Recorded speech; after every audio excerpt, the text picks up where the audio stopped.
আসসালামু আলাইকুম ওয়া রাহমাতুল্লাহি ওয়া বারাকাতুহু।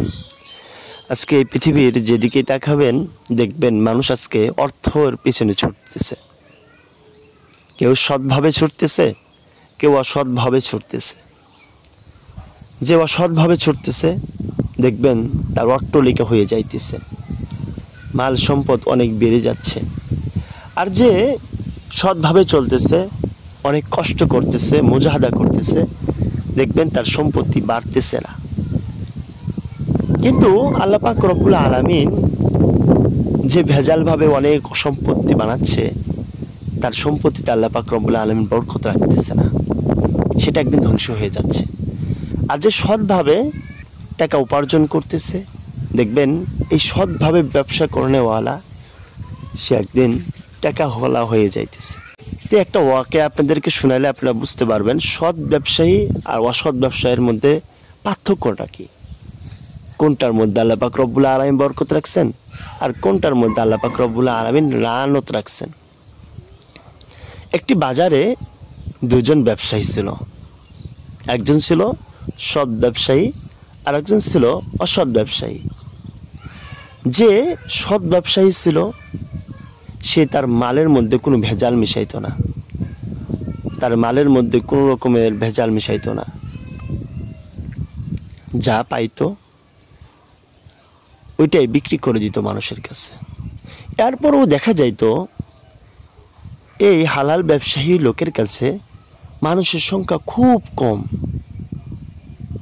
আর যে অসৎ ব্যবসায়ী তার কাছে মানুষ অনেক বেশি, তার মালের মধ্যে ভেজাল মিশাইতো, টাকা বেশি দাম বেশি রাখতো, তারপরও লোকেরা তার কাছ থেকেই বেশি খরিদ করত, বেশি মাল ক্রয় করত।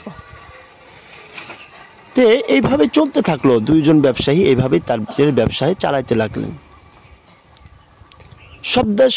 সৎ ব্যবসায়ীর একটাই টেকনিক ছিল, সেটা হলো কি জানেন, সে কখনোই তার মালের মধ্যে হারাম মিশাইতো না, ভেজাল মিশাইতো না।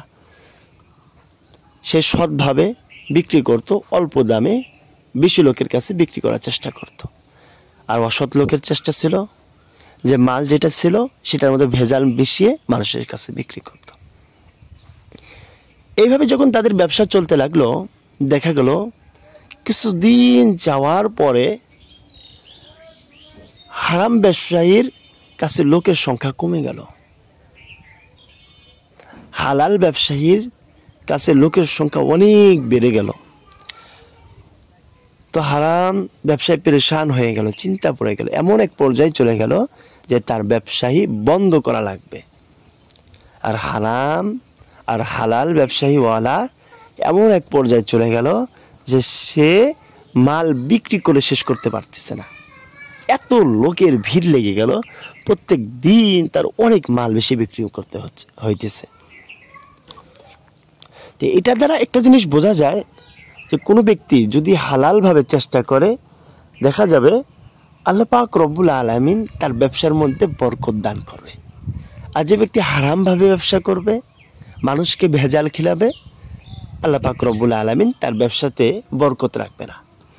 তাই সেটা যে কোনো কাজই হোক না কেন, আমাদের উচিত প্রত্যেকটা কাজ হালালভাবে করা, কেননা আমি সকলেই এই দুনিয়া থেকে চলে যাব, মালিকের কাছে জবাব দিতে হবে।